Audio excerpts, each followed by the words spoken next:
I remember growing up, I used to play sports. My favorite sport was baseball.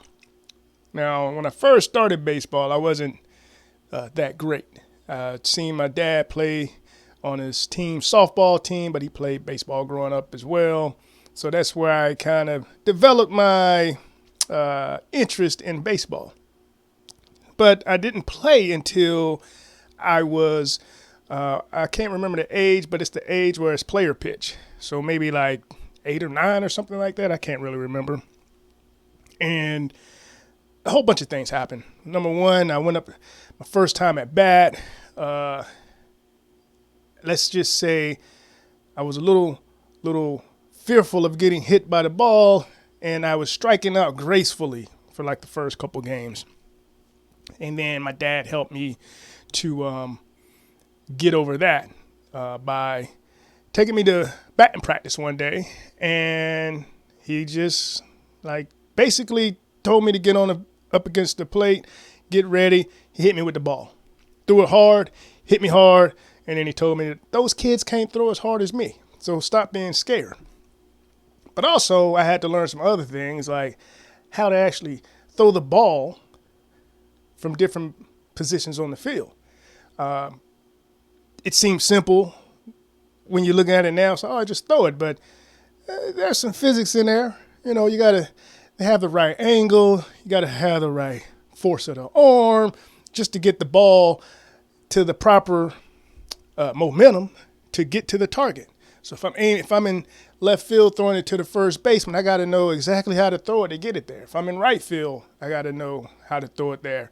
And if I'm on the infield and I'm at shortstop or second, it's going to be a whole lot different than if I'm in the outfield. And I say that because all of those things, in a way, included, what I want to talk about, momentum, and how, in life, people have a hard time getting things moving because they don't have the momentum to get there. And if I wanted to hit the ball as a batter, I had to swing at the right time, right force in order to get the bat to move in a proper way to hit the ball. It's coming at me at a certain speed. If I'm throwing it at a certain speed, certain velocity, and I'm aiming it for a target. So when you're looking at how to design your life, you want to have certain targets that you're trying to hit. And when you know the targets you're trying to hit, then you kind of understand the things that need to be done in order to hit that target. And then you just have to build the momentum to get there.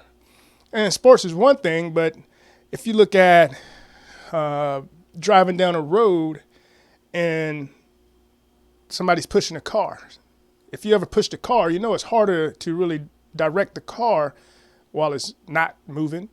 You can't turn the wheel. It starts moving a little bit. You can turn the wheel to kind of take it the way you want it to go. And then once it gets moving pretty good, you can really get it off the road, get it in a safe position, and you can be okay. Other ways that you could probably think of it is a life analogy would be a team that has momentum. You would think, okay, they've scored the last 15 points, or they've won X amount of games. So it builds confidence, it builds morale, and you can imagine that it's going to help them win the next game. So when you're looking at building momentum in your life, well, you do it a little bit at a time.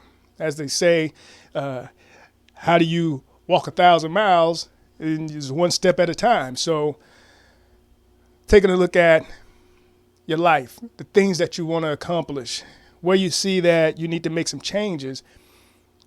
A lot of people will usually chunk them really big and go, well, I can't do anything about that.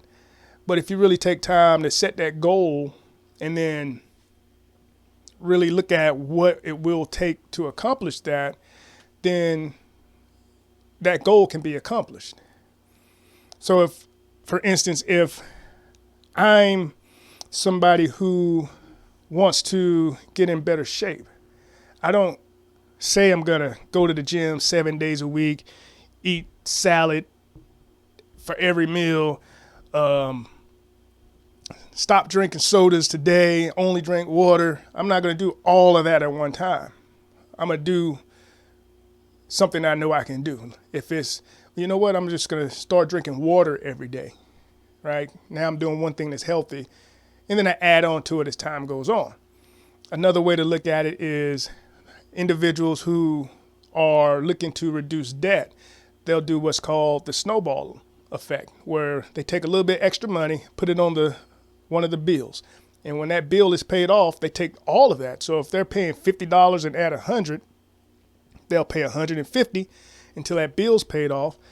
Then they'll take that 150 and add it to another bill, which helps pay that one off faster until it snowballs into this really large payment on the last bills that are huge. And now you're putting, you could be putting $1,000, $2,000 on these bills just to pay them off faster.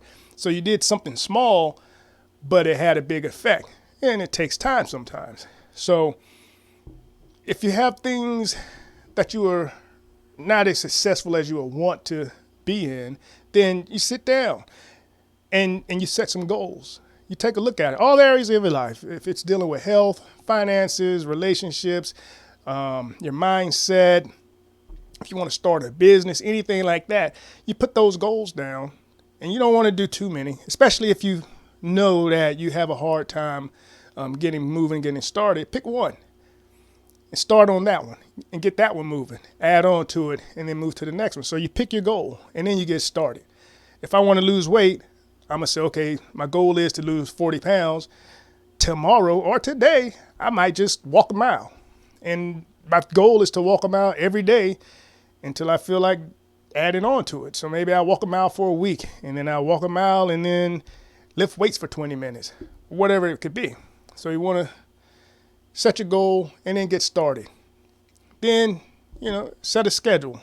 Make a schedule to make sure the thing that you want to accomplish gets accomplished by the habits and routines that you put in place. So that way, when somebody asks you to do something, you can set some boundaries and say, no, you know what?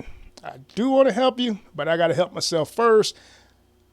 If I can do it at this time, if that's okay. If not, I'm not going to be able to do it. That way you make sure you get the things done that you need to do, because other people's problems doesn't have to be your emergency. So now you can make sure you keep your momentum. So if you're going to do whatever every day at 4:00, make sure you do it every day at 4:00, and of course life happens. I get it. But, just don't let people take advantage of you because, I know they're going to help me because they always help me. Now you got to help yourself. All right. So you got your goals. You got started.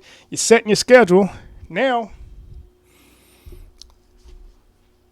like I said, life happens sometimes. So you might want to be able to be flexible and know what's going on. So don't get so rigid that if something happens that you're not able to make that shift if need be. And something that I like that I've done is that I have people that I speak with and talk to, accountability partners. So whatever that goal is, whatever schedule you set up, tell somebody, tell somebody older. They say tell kids because sometimes they'll let you know you ain't doing something like, hey, I'm only eating smoothies for dinner, and then you don't eat a smoothie. They're going to be like, hey, Dad, you said you was going to drink a smoothie for dinner.